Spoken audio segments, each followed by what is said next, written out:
Bom dia, senhora Clarice. Bom dia. Me fale um pouco sobre você. Qual o seu estado civil? Casado. Casada há quanto tempo? 9 anos. Qual a profissão do seu marido? Ele recebe benefício e mexe com granito. Tem filhos? Tem 2. Qual a idade? Um de 23 e outro de 21. A senhora mora em qual cidade? Santa Maria. A senhora está se candidatando a uma vaga de empregada doméstica, correto? Correto.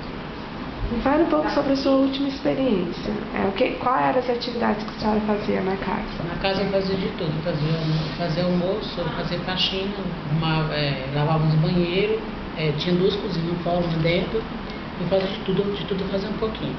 A senhora cuidava de crianças? Não, primeiro? É. Primeiro eu cuidava. No primeiro emprego, sim. De 10 anos. E nesse último? Nesse não, tudo adulto.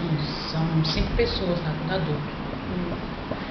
Quanto tempo ficou no seu último emprego? 6 meses. E por qual motivo saiu? Porque ela queria que eu dormisse. A senhora não podia? Não, porque eu tenho marido. A senhora já cuidou de idosos? O pior que já. Já? Quanto tempo? 4 meses. Hoje? Sudoeste. A senhora bebe? De vez em quando, cerveja. No final de semana? Na semana nem pensar, né? Porque na semana tem que fazer, trabalhar.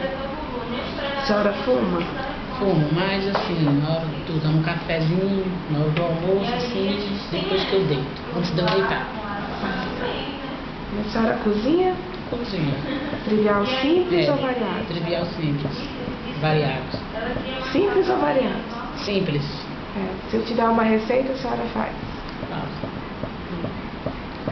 Você ou alguém da sua família teve problema na justiça? Não. Está disponível para dormir no emprego? Não. Tem disponibilidade de início imediato? Sim. Obrigada.